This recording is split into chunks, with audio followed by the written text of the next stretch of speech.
Howdy Earthlings, I'm a Kepley. Don't ask why or how, I just woke up like this. Anyway, just because I'm feeling a little under the weather doesn't mean I get to skip making videos. Besides, I finally played the plushie that you've all been asking me to, Fleecia. I would have played her sooner, but it's been a very busy past month. There were 3 new characters and a lot of other stuff, the challenges, the introduction of Kepleys, but I finally have her and all the other plushies now to just get all the skins. Fleecia is a bit of old news now though, so I'll keep this one short. Flecia's stats are all 1 to start, which is a little misleading. I initially thought that she was Dolly's version of Shrimpo before I started actually playing the game. In reality, she's not even close.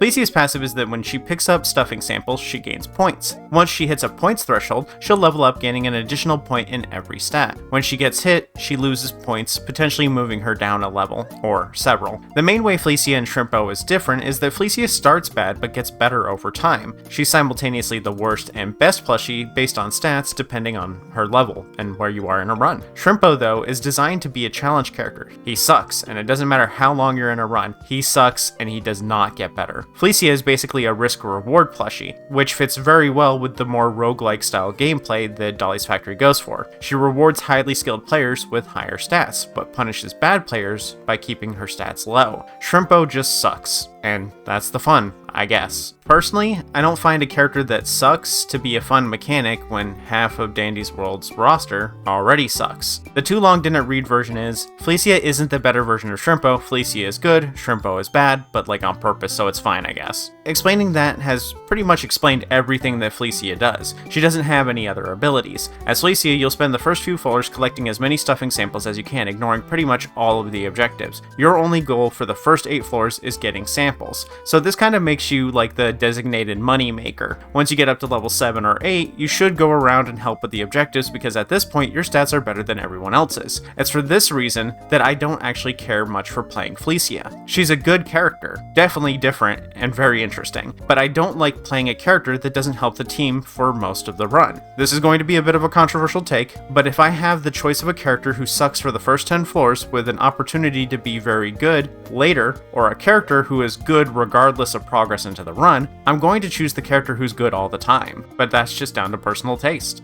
She does have value as a moneymaker and item collector though, since she'll spend most of the time wandering the map. Also because you're kind of discouraged from using shields because when she levels, her health cap changes, which means the shield cap does too. This means she'll always have a surplus of healing and shield items to give to her team. It's very nice that having her around means one less mouth to feed and even feeds other plushies, and just having one in the party is often a good sign that you have a skilled player on the team. She's not a bad or selfish character, she's just not one that I enjoy playing. Her charm is pretty bad though. More doubles the value of stuffing samples, but also doubles the loss of stuffing points when Fleecia is hit. On paper, it's a good charm for experienced or skilled players. People even suggested that I try it because I was doing pretty well when I was playing her. But the doubling effect only boosts points gained from the small floating samples, not the piles themselves. Piles give the normal amount, which means you're not truly getting double the points, but you're still losing double the points you normally would when you're hit. This is a bad trade-off even if it means you ramp up to max level faster. For charms, I recommend using the standard quality combo: Carrot for more speed, Workaholic for more efficiency, and a flexible third pick. Fortistitch isn't that useful since she heals as her cap is raised. If you have Judgment Coal from the Christmas event, Fleecia would be a good one for it since you probably won't use shields. For those who don't know, Judgment Coal will increase your efficiency by quite a bit in exchange for you not being able to pick up items. I really don't know what else you'd use for the third slot unless you really wanted more. Cupid could also be fine if you're playing with a team. I think her best spot on a team though is doing tough machines as she's got high efficiency and stealth, making it easier for her to do them unnoticed. You have to be really careful when playing her though. Before you start a machine, get a good look around and find your exits and nearest hiding spots in advance. When you get to the higher floors, get in the habit of hugging walls and objects when you go around so you have fast hiding spots. Last of all, practice juking. This is baiting an attack from an enemy, but making sure you don't get hit. Some of you might call this breaking ankles. That's it for Fleecia though. I'll see you all later. Thanks for watching, and thanks to the patrons and members on YouTube like Nightmare Wuna, Freya Games, Gezro, Am, Nevazi, Aspirin Artist, Paper, Fey Penguin, Momentary Unicorn, Nat, Marius Yini, Worm Syrup, Rask, Beef, Colorado Blue, Vaderson, Linky, Eddie14, The Ace of Raccoons, Blackjack, Rask again, Willie Pete, TG Dante, Linky again, Astro Pixie YT, and Malding Brick.